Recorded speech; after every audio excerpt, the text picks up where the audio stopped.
pembunuhan pemimpin tertinggi ketenteraan dan saintis nuklear terbaik Iran dalam serangan oleh Israel pada 13 Jun 2025 memberi gambaran jelas tentang betapa liciknya risikan Israel dalam menyusup masuk ke dalam Iran.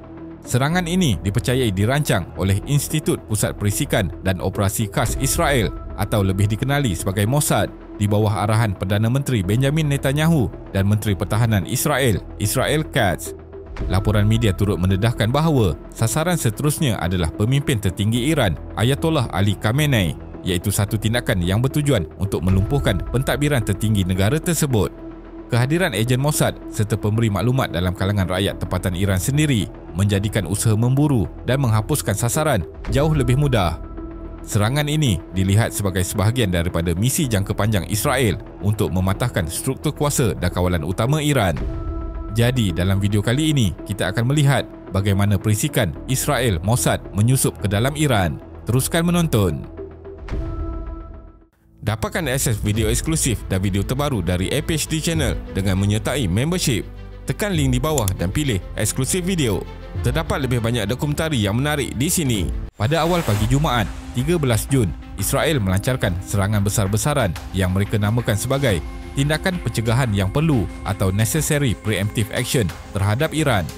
Lebih 100 serangan udara dan serangan menggunakan drone dilakukan serentak ke atas sasaran strategik Iran, termasuk loji nuklear utama, ibu pejabat Kor Pengawal Revolusi, kediaman para saintis nuklear, lokasi simpanan peluru berpandu, serta beberapa tapak ketenteraan rahsia di seluruh negara.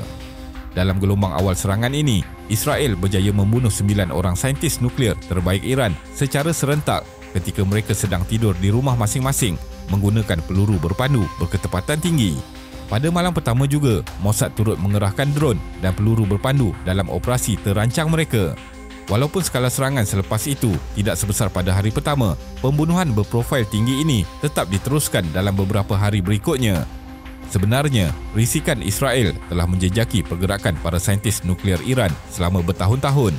Mereka merupakan sasaran paling kritikal dalam operasi Narnia kerana kebolehan dan pengetahuan mereka dilihat mampu melonjakkan program pembangunan nuklear Iran ke tahap lebih tinggi.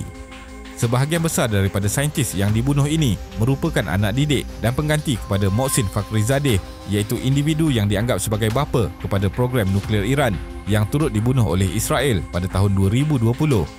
Israel dilaporkan telah mula menyusun semua senarai sasaran saintis nuklear Iran sejak November tahun lalu. Menurut sumber risikan, para pegawai perisikan Israel telah mengkategorikan saintis-saintis ini ke dalam 4 tahap berdasarkan kepentingan dan peranan mereka dalam program nuklear Iran. Saintis yang mempunyai kepakaran ketenteraan tertinggi serta sukar digantikan diberi keutamaan untuk dihapuskan. Mereka dianggap sebagai aset paling bernilai dalam pembangunan senjata nuklear Iran, sekaligus menjadi sasaran utama dalam operasi pembunuhan terancang Israel. Bagaimana Israel membawa masuk senjata ke Iran? Sebahagian besar peluru berpandu dan drone milik Israel sebenarnya dilancarkan dari dalam wilayah Iran sendiri melalui satu operasi rahsia yang dilaksanakan oleh Mossad dengan bantuan ejen-ejen tempatan. Taktik ini sangat mirip dengan kejadian di sempadan Rusia pada awal Jun 2025 apabila Ukraine dengan sokongan risikan British dan negara-negara barat lain melancarkan serangan drone ke atas beberapa pangkalan udara Rusia. Dalam serangan yang digelar Operasi Spiderweb, sebanyak 117 drone berjaya diseludup masuk ke dalam Rusia dan dilancarkan serentak berhampiran beberapa pangkalan tentera. Bahan letupan telah dipasang pada drone-drone ini dan menariknya, ia menggunakan rangkaian telefon bimbit tempatan untuk beroperasi namun tetap dikawal sepenuhnya dari Ukraine. Strategi yang sama digunakan oleh Mossad dalam persiapan serangan ke atas Iran pada 13 Jun. Berbulan-bulan sebelum serangan, Mossad secara sistematik menyeludup masuk komponen-komponen untuk membina ratusan kenderaan udara tanpa pemandu jenis quadcopter, UAV atau drone ke dalam Iran melalui beg pakaian, truk, lori dan kontena penghantaran. Rangkaian perisik rahsia serta penggunaan teknologi kecerdasan buatan AI turut dimanfaatkan bagi menjayakan operasi Rising Lion. Operasi ini juga menggunakan data dan maklumat yang dikumpulkan semasa serangan udara Israel ke atas Iran pada Oktober 2024 yang telah mendedahkan kelemahan dalam sistem pertahanan udara negara itu. pihak Iran sendiri mengesahkan bahawa mereka telah menemui bukti bagaimana anggota Mossad melancarkan serangan dari dalam negara menggunakan peluru berpandu dan drone yang sekaligus menyebabkan sistem pertahanan udara mereka gagal berfungsi sepenuhnya sewaktu serangan pada 13 Jun. Terdapat juga laporan bahawa Mossad menggunakan taktik perang saraf termasuk panggilan telefon palsu untuk memperdaya komander tertinggi Iran. Mereka diarahkan untuk berkumpul di satu lokasi atas alasan kononnya mesyuarat tergempar akan diadakan. Komunikasi ini dihantar melalui saluran dalaman Iran yang telah digodam oleh Mossad. Apabila para pegawai tertinggi berkumpul, serangan udara tepat dilancarkan ke arah lokasi tersebut di mana mengakibatkan kematian barisan kepemimpinan tertinggi tentera udara Iran. Beberapa peluru berpandu yang cuba dilancarkan Iran ke arah Israel pada malam serangan 13 Jun turut berjaya dipintas dan ditembak jatuh dari darat. Laporan menunjukkan serpihan sistem peluru berpandu Spike buatan syarikat Israel, Rafael, ditemui di kawasan pelancaran di mana menunjukkan ia digunakan untuk melumpuhkan sistem peluru berpandu jarak jauh milik Iran. Peluru berpandu Spike ini merupakan senjata berketepatan tinggi yang direka untuk memusnahkan sistem pertahanan udara dan kenderaan berperisai. Spike boleh dilancarkan dari pelbagai platform iaitu udara, laut atau darat dan boleh berfungsi secara autonomi sepenuhnya atau dengan kawalan separa. Ini bermakna pengendali masih boleh mengawal arah peluru berpandu di udara dan menukarnya ketika dalam perjalanan ke sasaran. Dalam operasi kali ini, ia dipercayai dilancarkan dari darat menggunakan tripod iaitu satu kaedah yang boleh dilakukan secara tersembunyi oleh ejen Mossad di dalam Iran. Senjata ini telah diseludup masuk ke Iran lebih awal dan ditempatkan berhampiran lokasi pelancaran peluru berpandu milik Iran.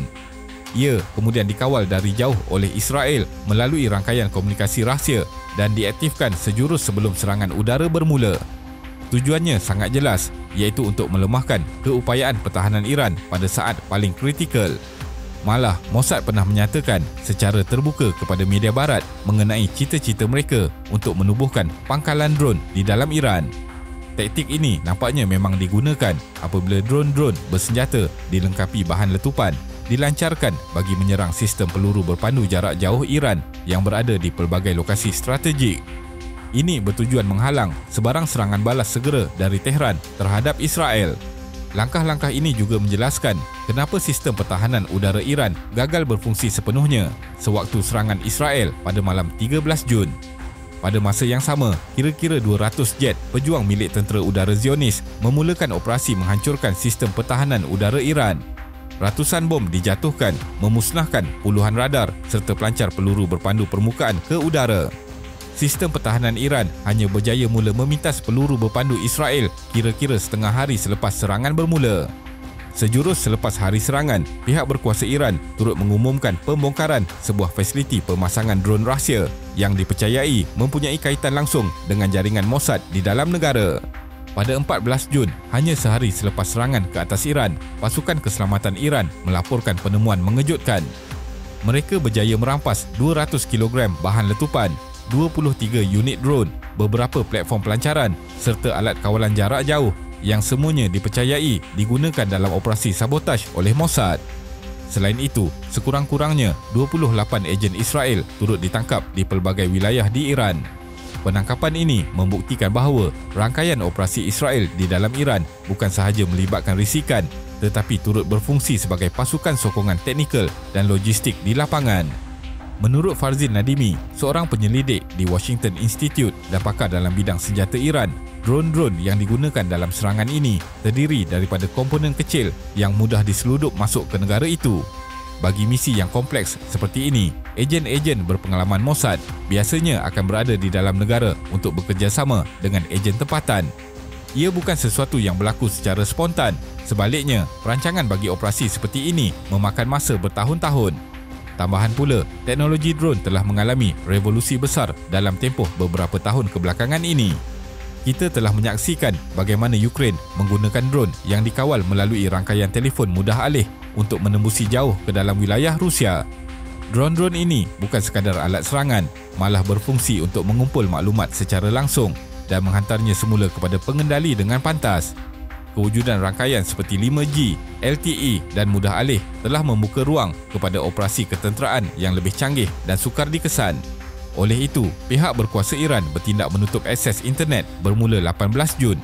Langkah ini berjaya mengurangkan serangan menggunakan drone secara ketara dan pada masa yang sama mengekang kemungkinan berlakunya serangan cyber oleh Israel. Teknologi AI kini menjadi senjata utama dalam operasi ketenteraan dan risikan Israel. Tentera Israel dan agensi perisikan Mossad menggunakan AI untuk menganalisis data dalam jumlah besar, menyekat komunikasi serta mengesan pergerakan individu-individu penting di Iran.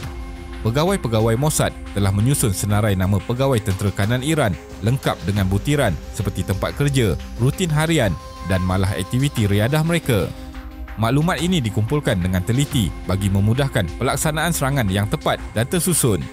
Di lapangan, ejen-ejen perisik pula ditugaskan menjejaki para saintis nuklear Iran secara langsung. Sebenarnya, beberapa pegawai tinggi Iran sebelum ini sudah pun mengeluarkan amaran tentang tahap penyusupan risikan Israel yang semakin meluas, termasuk di peringkat tertinggi dalam IRGC dan pelbagai agensi penting negara. Pendedahan paling mengejutkan berlaku pada tahun 2024 apabila bekas Presiden Iran Mahmud Ahmadinejad mendedahkan bahawa bekas ketua unit perisikan Iran yang ditugaskan untuk memburu ejen Mossad pada tahun 2021 rupa-rupanya adalah perisik dua muka atau double agent. Lebih mengejutkan, seramai 20 orang lagi ejen dalam pasukannya juga didapati berkhidmat untuk Israel. Mereka menjadi dalang kepada kebocoran maklumat dan kegagalan operasi perisikan Iran selama bertahun-tahun serta memberikan Israel akses kepada maklumat sensitif termasuk berkenaan program nuklear Iran.